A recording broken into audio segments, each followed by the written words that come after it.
नमस्कार दोस्तों, सागर एकेडमी के प्लेटफॉर्म से मैं नितेश त्रिपाठी आप सभी का स्वागत करता हूं। दोस्तों, उपभोक्तावादी जो संस्कृति हमारी चल रही है, इसके पहले का जो समाज था, जब चीजें इस प्रकार भौतिकवादी नहीं थी, तो उस समय जो भी संबंध थे, एक पारिवारिक संबंध, एक जिसमें एक स्त्री पुरुष का भी संबंध है, तो उस समय प्रेम का एक अलग महत्व था। स्त्री पुरुष का जो संबंध था, वह प्रेम पर आधारित था। लोग अपनी बातों को, या अगर एक वयस्क स्त्री पुरुष या कोई बालक बालिका अगर प्रेम करते भी थे, तो वह कोशिश करते थे कि समाज हमारे प्रेम को समझे ना या फिर जाने, क्योंकि कहीं ना कहीं उससे स्त्रियों का चरित्र भी जुड़ा होता था। स्त्रियां सब चीज बर्दाश्त कर सकती हैं, लेकिन उनके चरित्र पर कोई अगर उंगली उठाता है, तो वह उनके लिए बर्दाश्त से बाहर की चीजें हो जाती हैं। बलात्कार या जो रेप का प्रावधान किया गया था हमारे आईपीसी में, वह इसी संदर्भ में गया था, क्योंकि स्त्रियों के लिए चरित्र जो है वह अमूल्य होता है। शरीर का चोट जो है वह कभी ना कभी वह घाव भर सकता है, लेकिन जो मानसिक घाव है उससे उसको भरना बहुत ही कठिन कार्य हो जाता है।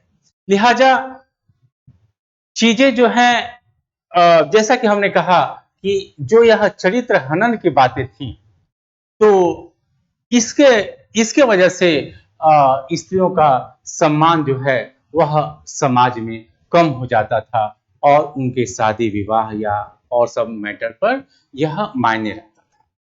तो लेकिन जो आज का समाज है दोस्तों, उपभोक्तावादी जो समाज है, उसमें यह चीजें बदल गई हैं। आज की स्त्री स्वतंत्र है सब कुछ कहने के लिए। वह अपने आप को स्त्री के रूप में मानने को तैयार नहीं है। वह यह चाहती है कि पुरुष जिस दर्जे में थे, उसी दर्जे में मुझे वापस लाया जाए। पुरुष अगर गोली मारता है तो मुझे भी गोली मारने का राइट हो। पुरुष अगर ये चाहता है तो मुझे भी यह चाहने का राइट हो। कहने का अर्थ यह है कि स्त्रियों ने जो अन्याय था उसका उन्होंने विरोध नहीं किया, बल्कि वह पुरुषों से प्रतिस्पर्धा करने लगी, जो कि एक नेचर का रूल है, उसके उन्होंने खिलाफत में काम किया। तो जो जो स्त्रियां पहले चरित्र हनन से डरती थी, वह उन्होंने इस चरित्र को एक हथियार के रूप में हासिल करने का प्रयास किया है। जैसे कि आप जब बलात्कार की परिभाषा जब आप पढ़ते हैं, तो एक शब्द उसमें हमेशा आता है, सहमति। मतलब कि अगर एक स्त्री पुरुष साथ में कॉलेज में रह रहे हैं और वह साथ में लिविंग में रह रहे हैं, उनके साथ सब कुछ है, सारा उनका शारीरिक संपर्क है, सब कुछ है, लेकिन जब मामला उनके अपने पर आती है, तो उपभोक्तावादी संस्कृति के तहत वह जाकर कोर्ट में या पुलिस के समक्ष कहती हैं कि इन्होंने मेरे साथ बलात्कार किया। वह अपने चरित्र को उछालने में थोड़ी सी भी देरी नहीं करती है। कारण इसका यह है कि जो उनका संबंध है वह कहीं ना कहीं उपभोक्तावादी संस्कृति पर आधारित है। लड़का देखी, चलो भाई इसके पास पैसा है, रुपया है, काबिलियत से कोई मतलब नहीं है। उल्लू लड़का है, कान में बाली पहना, नाक में नथिया पहना है, चलो ठीक है। अगर उस लड़के के पास पैसा है तो लड़की आकर्षित होती है, और पुरुष तो वैसे भी कामी होता है, उसके अंदर काम भावना चाहिए। तो इस स्थिति में अगर वह लड़का कहता है कि चलो ठीक है, जब तक उनकी जरूरतें पूरी होती है तब तक उनके संबंध में बलात्कार शब्द नहीं आता है, और जो ही वह जरूरतें रोक दी जाती हैं तो लड़के के ऊपर बलात्कार का शब्द, बलात्कार का कलंक जो है वो थोप दिया जाता है। तो इसी सहमति को आज के क्लास के माध्यम से हम समझेंगे कि यह सहमति जो है, इसके कानूनी प्रावधान क्या है, किस आधार पर लड़की का केस इतने जबरदस्त तरीके से स्टैंड हो जाता है, और जो लड़का मात्र उसके साथ लिविंग में रह रहा था और दोनों की सहमति थी, लेकिन लड़का बैक फुट पर चला जाता है। तो इसी चीज को आज यहाँ पर समझने का प्रयास करेंगे। दोस्तों, भारतीय दंड संहिता भारतीय दंड संहिता यह 1860, ठीक, इसका एक धारा है 90, यह सेक्शन जो है वह क्या है, वह 90 है। 90 सेक्शन को जब आप पढ़ेंगे तो इसमें सहमति को परिभाषित किया गया है। तो यह 90 सिर्फ इसी बात को कहता है कि सहमति नहीं हो सकती, मतलब कि एक नकारात्मक यह परिभाषा है। इसमें इस बात को डिफाइन किया गया कि सहमति कब नहीं होती, तो इसी चीज को इसमें लिखा गया है कि वह सहमति कब नहीं हो सकती। तो इसमें जो सहमति है, यह आपकी सहमति है, ठीक। तो यह सहमति कब नहीं हो सकती, जब वह तथ्य के भ्रम के अधीन दी गई हो। तथ्य का भ्रम, ठीक, तथ्य का भ्रम। तो जब आपको तथ्य के भ्रम के अधीन रखा जाता है, यानी कि आप एक पक्ष समझ रहा है कि यह आम है, दूसरा पक्ष समझ रहा है कि यह इमली है, तो इस स्थिति में दोनों पक्ष एक बात पर सहमत नहीं होते हैं, तो उस स्थिति में यह सहमति अधूरी मानी जाती है। जैसे कि एक केस था, वह टार्ट में भी आप लोग पढ़ेंगे, आईपीसी में भी, आर बनाम विलियम्स का। तो आर बनाम विलियम्स का जो केस था, उसमें एक डॉक्टर है, वह लड़की का इलाज करने के बहाने वह यह कहता है कि तुम्हारे गले का हम इलाज करना चाहते हैं, तुम्हारा स्वर उससे अच्छा हो जाएगा, मीठा हो जाएगा। और उस दौरान उसने भ्रम में रखकर उसके साथ सेक्सुअल इंटरकोर्स किया। उस स्थिति में क्या था, वह तथ्य का भ्रम था। लड़की ने समझा कि मेरा इलाज हो रहा है, और पुरुष उस इलाज के बहाने कोई अन्य को कृत्य करता है, तो उस स्थिति में सहमति मानी नहीं जाएगी, यह एक बलात्कार का केस हो जाएगा।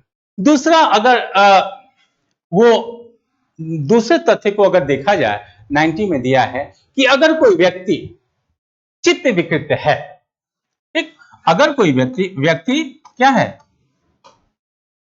चित्त विकृत है, ठीक है।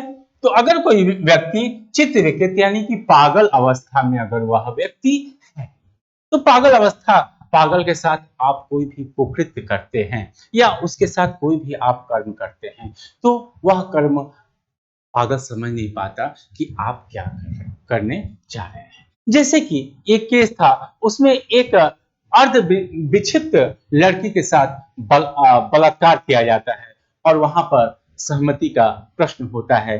तो कोर्ट के सामने यह मामला आते ही कोर्ट इस बात को कहता है कि एक अर्ध विक्षिप्त जो लड़की है, वह आपके कृत्य को समझने में असफल है, लिहाजा यह सहमति का प्रश्न नहीं माना जाएगा। तो अगर ऐसी अवस्था है, इसके अलावा एक शब्द आप लोग हमेशा पढ़े होंगे, मत्तता। मत्तता यानी कि आपको ऐसा कोई पदार्थ पिला दिया गया, शराब है, अफीम है, चरस, गांजा, तमाम तरह के, जो कि आपके दिमाग की स्थिति को शून्य कर देते हैं। तो ऐसी अवस्था में भी इंसान आपके कृत्य को समझ नहीं पाता। तो अगर यह भी दशा होती है, तो उस अवस्था में स्त्री की सहमति नहीं मानी जाए। जैसे कि आपने स्त्री को ऐसा कोई पदार्थ खिला दिया और वह संज्ञा शून्य हो गई, उसे अपने में वह औरत रही नहीं, उसे होश नहीं रहा, और आपने उसके साथ कोई कुकर्म किया, तो उस अवस्था में भी यह सहमति नहीं मानी जाएगी। इसके अलावा जो तत्व है, वह होती है उम्र। आप इस बात को अच्छी तरह जानते हैं कि उम्र का बहुत ज्यादा महत्व है। तो इसमें स्पष्ट रूप से कहा गया है कि 12 वर्ष से छोटे बालक या बालिका, 12 वर्ष से छोटे बालक या बालिका इसके लिए सहमति देने के लिए अयोग्य होते हैं, ठीक। तो यह जो तत्व है, यह आपको सहमति को दूषित करती है, यानी कि ऐसी सहमति नहीं मानी जाएगी। इसके अतिरिक्त एक और तत्व आप लोग को छूट रहा है, वह है क्षति का भ्रम, क्षति का भय, क्षति का भय, ठीक। यह भी एक आवश्यक तत्व है। अगर किसी स्त्री के साथ किसी पुरुष ने भय के अधीन उसे रखकर, उसको डरवा कर, उसे धमका कर कि अगर तुम मेरे साथ ऐसा नहीं करने दोगी तो मैं आपको जान से मार डालूंगा। तो उस स्थिति में अगर वह स्त्री करती या वह किसी अन्य भय में भी अगर रहती है तो वह सहमति आपकी सहमति नहीं मानी जाएगी। चलिए, यहां तक तो सहमति आप लोगों ने समझा कि सहमति दूषित कब मानी जाती है। तो यह 90 इस बात को स्पष्ट रूप से कहता है। इसके अतिरिक्त मित्रों, जब हम धारा 375 जिसमें बलात्कार को या रेप को डिफाइन किया गया है, उसमें भी यह सब शब्द को का उल्लेख किया गया, उसको भी अभी हम बताते। इसके पहले आपको हम इस बात को बता देना चाहते हैं कि यह जो सहमति है, इसको यह सहमति इतनी मजबूत क्यों हुई कि अगर स्त्री कोर्ट में जाती है और कहती है कि मेरी सहमति नहीं, तो इस सहमति के संदर्भ में एक केस था। वह केस आपको यहीं पर बता देना उचित। यह केस था मथुरा का केस, मथुरा केस।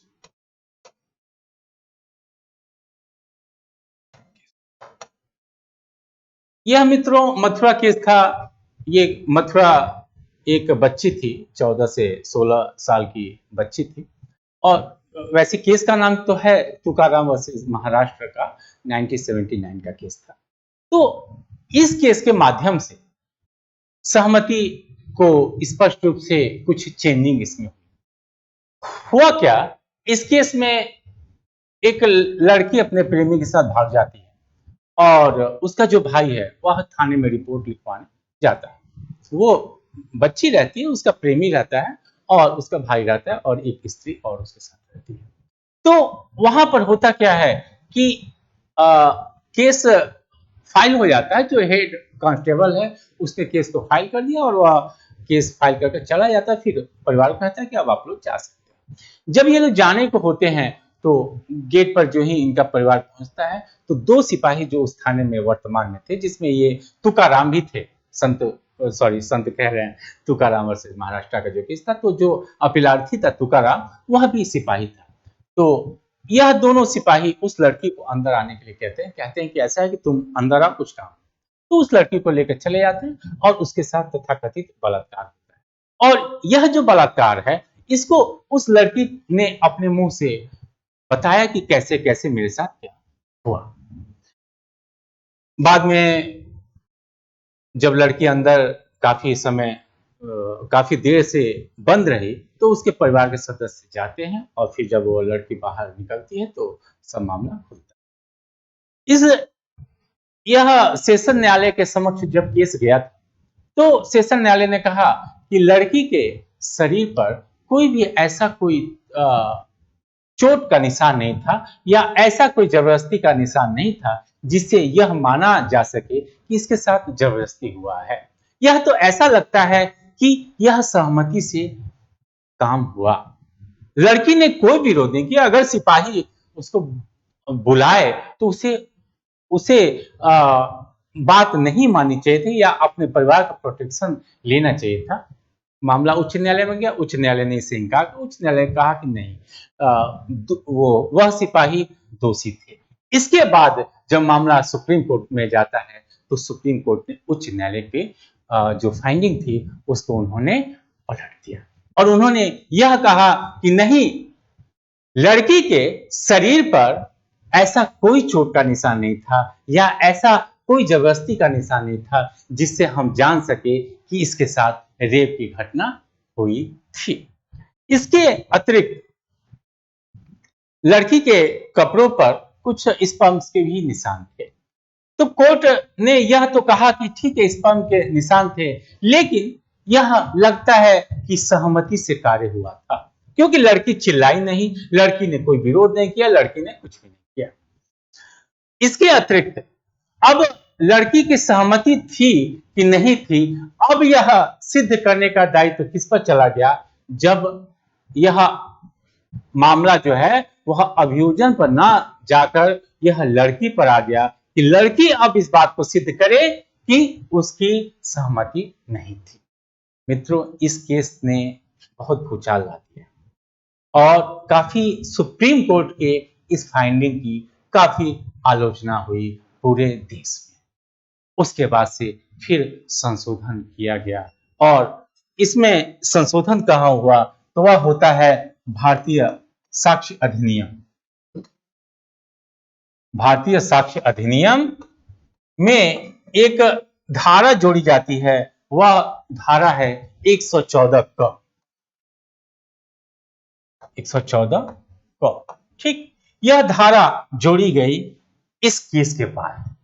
तो इस केस में यह जो संशोधन था, इस संशोधन में स्पष्ट रूप से लिखा गया है कि अगर कोई बलात्कार का केस आता है और उसमें यह बात सिद्ध हो जाती है कि यस दोनों में इंटरकोर्स हुआ था, स्त्री पुरुष में इंटरकोर्स हुआ था, और अब यह सहमति से हुआ था कि असहमति से, यह जब मैटर होता है और उस दौरान अगर जो जिसके साथ कहा गया कि इनके साथ बलात्कार का रेप हुआ है या फिर बलात्कार हुआ है, अगर वह स्त्री कोर्ट के समक्ष आकर इस बात को कहती है कि मेरे साथ बलात्कार हुआ है और यह मेरी बिना सहमति के हुआ है, तो यहां पर मामला पुरुष के अगेंस्ट चला जाएगा।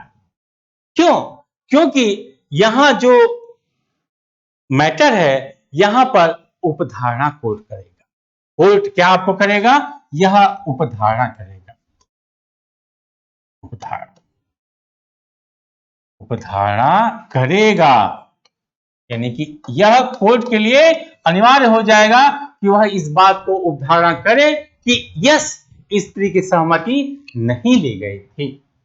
यह जो प्रिजम्पशन है यह मैंडेटरी है जज साहब के लिए।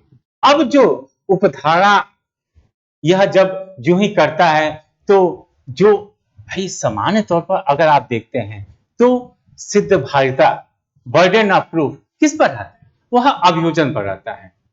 यह अभियोजन पर रहता है कि उस बात को वह सिद्ध करे कि यह अभियुक्त जो है वह क्या है, इसने वह कृत्य को किया है, ठीक।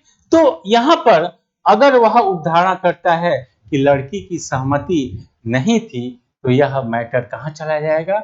अब यह अभियुक्त पर चला जाएगा कि अभियुक्त इस बात को सिद्ध करे कि सहमति थी या नहीं थी। क्योंकि अगर यही संशोधन पहले मथुरा केस के पहले हुआ था, तो मथुरा अगर उस कोर्ट के सामने जाकर यह कह देती कि नहीं मेरी सहमति नहीं थी और इन सिपाहियों ने मेरे साथ जबरदस्ती किया था, तो उस स्थिति में यह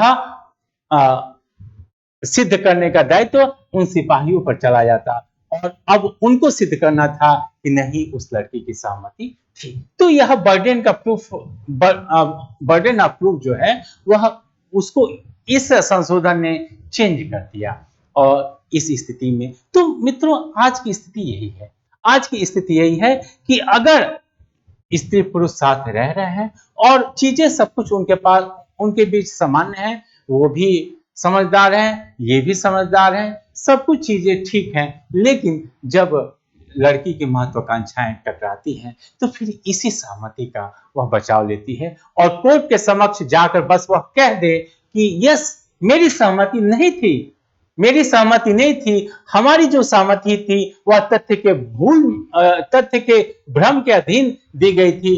तो इस स्थिति में लड़के महाराज गए, ठीक। अब उनको उनके ऊपर बर्डन ऑफ प्रूफ आ जाएगा। अब सिद्ध वार्ता लड़के के ऊपर आता है और अब लड़के को सिद्ध करना। इसके अतिरिक्त जब आप धारा 375 को जब आप पढ़ते हैं तो उसमें 7 ग्राउंड है कि किस किस ग्राउंड पर स्त्री की, जैसे कि स्त्री की इच्छा के विरुद्ध, स्त्री की सहमति के विरुद्ध, स्त्री की सहमति से लेकिन वह तथ्य के भ्रम के अधीन दी गई हो, या स्त्री अगर मत अवस्था में है, स्त्री चित्त विकृत अवस्था में है, स्त्री की आयु 18 साल से कम है, स्त्री अगर वह सहमति देने के लिए असमर्थ है, तो उस अवस्था में भी आप पर यह चार्ज लग सकता है कि आपने स्त्री के साथ बलात्कार। यह मित्रों जो सहमति है यह जो सहमति है वह क्या होनी चाहिए, यह सक्रिय होनी चाहिए, सक्रिय या एक्टिव फॉर्म में सहमति होनी चाहिए। अगर आप मात्र यह कहना कि लड़की ने पुरुष के साथ संभोग करने की अवस्था में उसने कोई विरोध नहीं किया या उसने ऐसा कोई हमारे कृत्यों का उसने विरोध नहीं किया, इसको मात्र सहमति नहीं किया। जैसे कि तुकाराम का जो केस था, उसमें सिपाहियों ने उसके साथ जो कुकर्म किया उसका उस लड़की ने विरोध नहीं किया और इस आधार पर लड़की का जो केस था वह उसमें दोषी जो सिपाही होने चाहिए थे वह दोषी नहीं हो पाए। ठीक, तो इस स्थिति में आपको यह जो सक्रिय है, कम से कम आपको लगे कि यस, जैसे कि एक उदय कुमार वर्सेस कर्नाटक राज्य का केस था, उसमें दोनों के संबंध बहुत दिन से थे और लड़के ने लड़की से कहा कि ठीक है, हम आपके साथ भविष्य में विवाह करेंगे। और उसके बाद से फिर दोनों स्त्री पुरुष और दोनों पक्ष जो है वह आपस में उन्होंने सहवास भी किया और स्त्री गर्भवती भी हो जाती है। जब यह मामला कोर्ट में आता है तो कोर्ट ने इस बात को स्पष्ट कहा कि लड़की एक वयस्क थी, एक पढ़ी लिखी लड़की थी, वह इस बात को जानती थी कि दोनों अलग अलग जाति के हैं और दोनों के परिवार कभी इस बात को मानेंगे नहीं कि हम लोग का विवाह भविष्य में संभव है। दूर दूर तक इसकी संभावना नहीं थी। लड़की इस बात को जानते हुए भी अगर उसने उस पुरुष के साथ सहवास किया, उसने उसके साथ इंटरकोर्स किया, तो यह उसकी सहमति मानी जाएगी। इसमें कहीं तथ्य का भ्रम नहीं था। और अगर यह लड़की कहती है कि हम इस तथ्य के भ्रम के अधीन हमने इसके साथ ऐसा कोई कार्य किया कि यह मुझसे भविष्य में शादी करेगा, तो यह उसका जो लॉजिक है यह गलत है, क्योंकि लड़की वयस्क थी, लड़की समझ।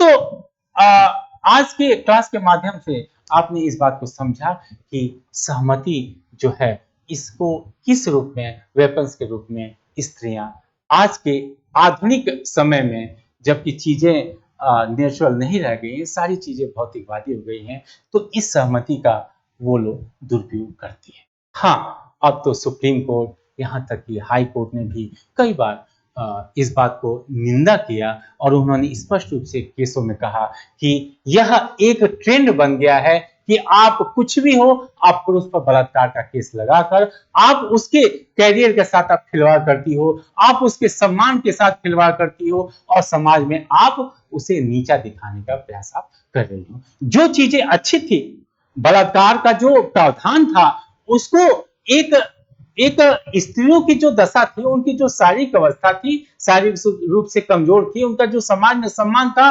उसकी रक्षा के लिए इस प्रावधान को बनाया गया। लेकिन इसका बहुत ज्यादा दुरुपयोग हो रहा है और इस दुरुपयोग को रोकने के लिए माननीय सर्वोच्च न्यायालय और माननीय हाई कोर्ट्स ने काफी हद तक कई केसों में इन्होंने इस बात को जिक्र किया है और पुलिस को यथा उचित दिशा निर्देश भी दिया है कि कम से कम अगर कोई ऐसा केस आता है जिसमें कोई ऐसा आरोप लगता है, तो आप कृपा कर उसकी पहले इंक्वायरी कर लें, उसके बाद से केस को आप फाइल करें कि मामले में कितनी सच्चाई है।